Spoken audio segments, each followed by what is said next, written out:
Now that we have the 911 all washed and all clean, we need to go through and heavily clean the paint. While the last owner may have mechanically taken care of this car, exterior wise, if you guys could see it when we were washing the car, the water wasn't beating off and coming off, which means there's not a lot of protection on the paint. I already have to repaint one car up there and I really don't want to have to do another one in the near future. So we're gonna go through and heavily detail this thing. So first off, like I said, we need to clean the paint a little bit more. We are going to be using some Griot's paint cleaning clay.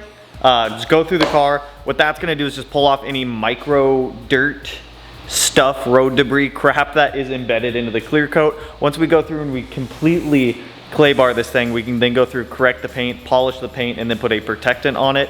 I bought some ceramic coat, but I don't know if it's gonna be here in time. If not, I've got a cabinet full of cleaning chemicals. We can find something else. So I'm just gonna use a little bit of soapy water, go around the car. Soapy water is gonna act as lubrication for the clay to be able to glide across and help pick up deposits in the paint.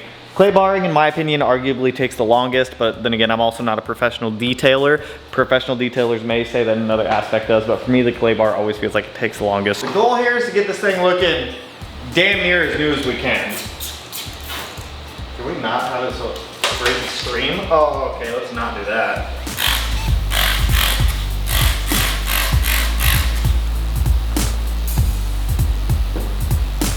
That's just off like a little portion of the hood. It's gonna take me a while.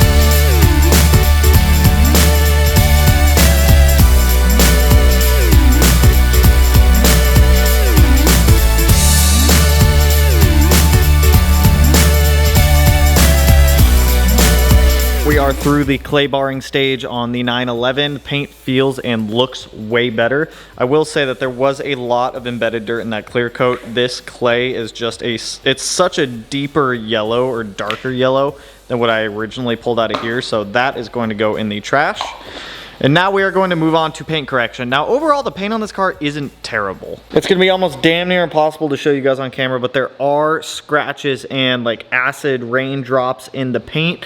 I don't really know, like there's one right there and I don't really know how to show you guys other than pointing a camera at it in the light, but overall, it's not terrible. There are some defects like on the mirrors where it looks like somebody had kind of like scratched it and then tried to use touch-up paint. Same with back here on these rear fender arches. So overall, it's not terrible. There are some spots where I am starting to see some clear coat get a little bit thin and I am gonna need to be a little bit careful in those areas. So the ceramic coat or whatever we decide to put on this car should help with UV protection so that way it doesn't continue to eat through clear coat, because like I said, I already have to repaint the RX-7. I really don't want to have to repaint the 911 either. As an amateur DIY detailer, I always feel like I get a little bit confused whenever I look. I have a lot of detailing products and I always feel like I get a little bit confused when looking at all the ones. These are just compounds and polishes. And I was going through, I was reading the instructions and the details of all of the compounds, and I think I'm gonna go back and forth between this Chemical Guys V32 and the Meguiar's 110. I think I'm gonna jump back and forth between these two, see which one I like a little bit better. These two will work, but the correcting grit is a little bit finer than what I'm shooting for. Both of these are around 1200 grit and finer for correcting, and I feel like that is kind of where I wanna be. I'm gonna be using a brand new 6.5 inch Griot's correcting pad with their just basic DA right there. So then we can jump over to polishing and really start to make the paint shine. So this first pass is gonna be getting rid of a lot of the defects. Like I can see a lot of like etching in the paint on this fender. There's no way it's gonna pick up on camera for you guys, but there's just some paint defects that are kind of etching. So I think we're just gonna start in the same way we did before. Let's start on the front end. We'll start on the hood, see how the hood comes out, make an adjustment to what compound we're gonna be using, and then go over the rest of the car.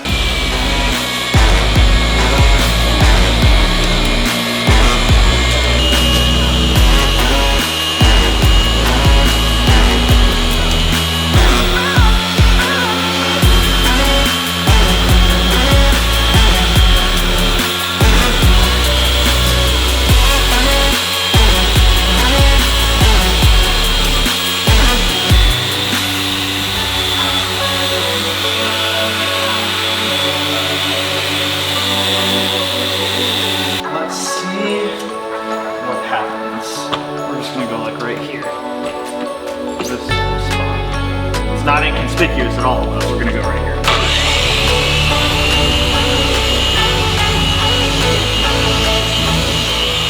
I don't don't see any clear coat coming up, so I think all we're gonna do is put a light polish on it then and coat it. The orbital, we're not going anywhere near that thing anymore. Same thing happened with just lightly polishing on the other fender. There's just a small spot that it happened, and I don't want to risk that happening anywhere else on the car where it starts to pull clear coat. Seems that the clear coat is fairly thin on this, and I know some people are gonna be like, you should have used one of the paint thickness checkers things. I don't do enough of this that often to justify buying one. They're also relatively expensive, and I don't know any detailers who have one, so that's all right. Not a big deal. Not gonna stress it. We're just gonna jump to putting a ceramic coat spray on here. So the guys over at Chemical Guys sent over this Hydro Blitz hybrid ceramic spray wax. So it's better than nothing. I do have an actual ceramic coat coming for the car that gets dropped off tomorrow, so we actually might toss that on tomorrow on top of that stuff anyways. Yeah, we're not gonna touch the buffer anymore. So pretty easy to put that stuff on, go over the car, spray it on, wipe it in, let it sit for a minute, pull it off. We're just gonna do the whole car. We're just gonna get it done that way. So that way it at least has something to protect it in the meantime. We'll ceramic coat it tomorrow. It's just, I don't wanna risk pulling off any more clear coat than we already have in the small sections. Cause I know if we do a big panel and it pulls off a whole bunch of clear coat in one big panel, at that point I'm gonna be like, all right, well now I gotta go paint this car. And like I said, I'm just trying to avoid having to paint any unnecessary cars that I don't have to right now.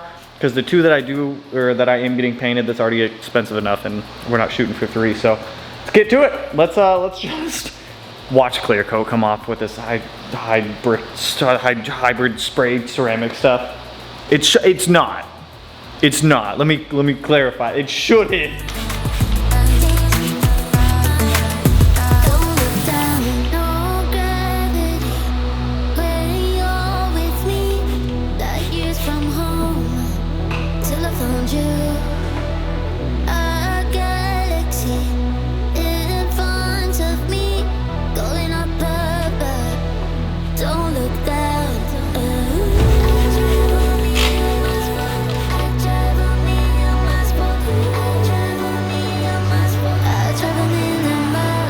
It's about as good as I'm gonna get this thing right now without stressing destroying any more paint on it. So, you know, it looks clean, it looks shiny, it's protected. I'm gonna put an actual ceramic coat on it tomorrow, so that way we don't gotta worry about anything. Like you guys can see, like there's a small bit of discoloration right there in the paint also. It's just 23-year-old Porsche paint that's probably been sitting at 100,000 mile 23-year-old Porsche paint, let me say that.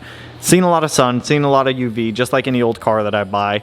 Probably needs a little bit of love. So at some point I'll probably repaint this car, but I'm not gonna stress that right now. Now I do wanna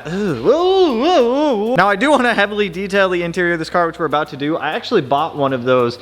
It's like the grenades that you throw inside of a car for like the air purification thing, because it kind of smells like retirement home in there, and I don't like that. So we're gonna get rid of all the active odor elimination-ness with one of these grenades. You legit like put it in the car, pull the pin, turn the car on, let the AC run, and it just cycles everything through there. So that will be nice to get rid of any weird smells. For now, we're gonna fix 2 complaints that I've had with the car. One of them being the shift knob. I just don't like the factory one. I'm not a fan of it. So I got a beautiful racing one, and then we got a cup holder.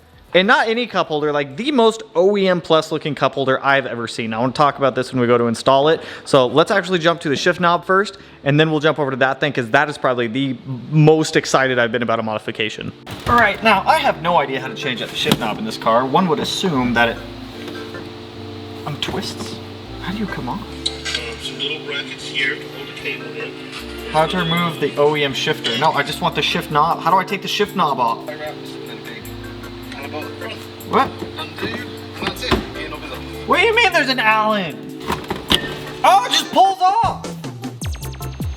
Cool, so we got this thingy-majig here now. It's just like a rectangular knob guy, and then this adapter, which has these like set screws, has got to slide over that. And then once the adapter's on, we tighten the set screws down.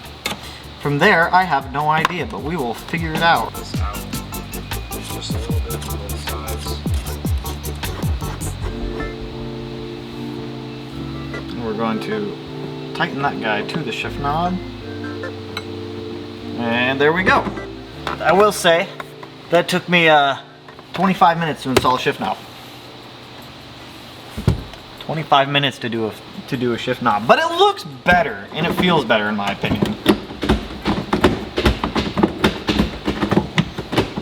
It's weighted also, so you know it's kind of nice. The stock one's not bad, but it just has a weird like automatic transmission shifter feel. I don't know if you guys have like used these in manual cars before. I know like older WRXs can come with these too.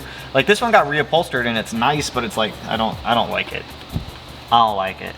Now that we've got our shift knob on, I'll show you guys that after we get our next modification in, which is what's going to actually allow me to be able to daily drive this car, because I'm a big coffee whore, okay? I take coffee with me everywhere. I go get coffee. I like my coffee. In the 911, I have nowhere to put drinks. And I know some people are gonna say, it's a driver's car, it doesn't need a cup holder. Listen, I don't care if it needs a cup holder.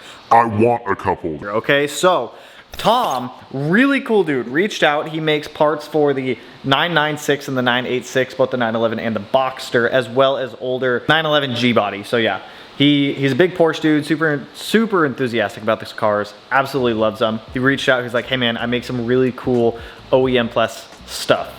And no, they're not OEM Porsche components, but they look like OEM Porsche components. I'm assuming it's gonna be relatively easy to install. It looks like we just pop out the old piece, pop in this new one. It's got that little slit in it right there, and it has a fucking removable cup holder. Thank you, Tom.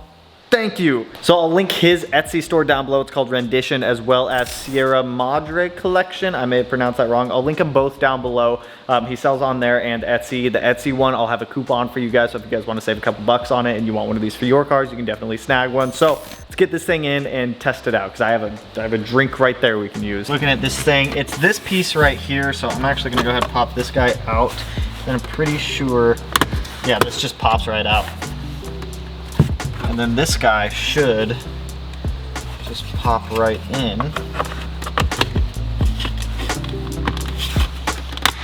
Just like that. I don't know why I took this little piece out here. Oh my God, dude, let me grab a cup. Oh, dude, that's so nice. And that's so sturdy, it's not gonna go anywhere. And it's just within reach. It's so perfect. Porsche has a factory cup holder that's up above the double din and whatnot, but mine didn't come with it because this has the conversion and all this stuff here. So it's got the center console delete, and this is so nice. That is actually my favorite modification to this car. I don't care about more power. I don't care about tint. I don't care about how the car looks. I got a freaking cup holder. Whee! Dude, that looks so good. Thank you again, Tom. Like I said, I'll link that down below for anyone else who may be a 996 or 986 person who's looking for a cup holder solution also. Dude, it's like cool because the little silver ring around the cup holder like perfectly matches like the silver on the seats and the silver on the e-brake handle. So it all just kind of like ties together so beautifully, and it actually does look OEM. So once again, huge thank you to Tom, his Etsy store, and the Sierra Madre collection. Links will be down below. The Etsy store will have a discount code for you guys if you guys are looking to snag one of those. So lastly, I do want to go through the interior of the 911 before we jet out of here, because we're going to go do the headlights at the house because I have a Cerakote headlight kit to restore the headlights. But I have some of this leather quick detailing spray. I want to clean up the seats, wipe down the dash, wipe down the inside, vacuum it out, and then hit it with that ozone odor eliminator stuff and just let it run for a little while to clean out and just get rid of the retirement home smell in there. So let's jump to the interior, get it cleaned, get it vacuumed, be good to go.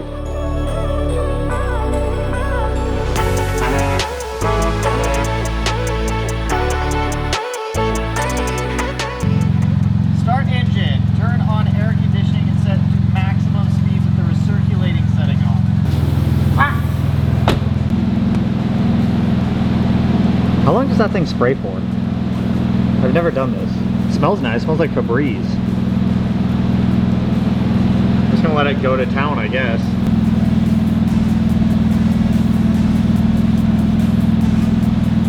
In about 15 minutes, we should be able to turn this thing off and open up the doors. Or maybe I just open up the door. I think I just open up the doors and just let it run. Oh man, that doesn't smell like a retirement home anymore. This thing was legit like a little grenade. Once you pop it, it just starts going. Just open the doors and let it run for a little bit longer, let it vent out more. Yeah, it's kind of strong right now. It smells way better though.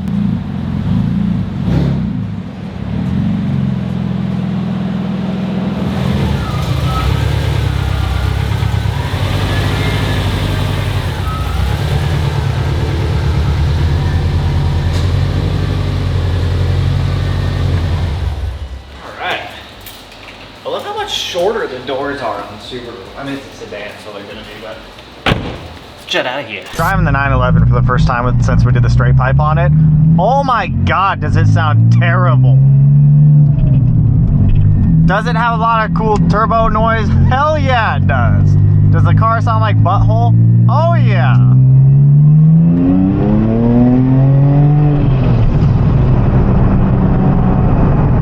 Sounds like straight poopy butthole. Sounds. It's not even the drone that gets me. It's just the tone of it, man. It sounds like straight, like, it's not even like a good tone for a car. It's just a tone of a car. The material for the X pipe comes in tomorrow, so we can get the X. We're doing the X pipe Saturday, so it's not even like it's too far out. Overall, though, cup holder doing great. Shift knob feels way better. This one's weighted too, so it's actually giving like assist to shifts, which I feel like this car kind of needs.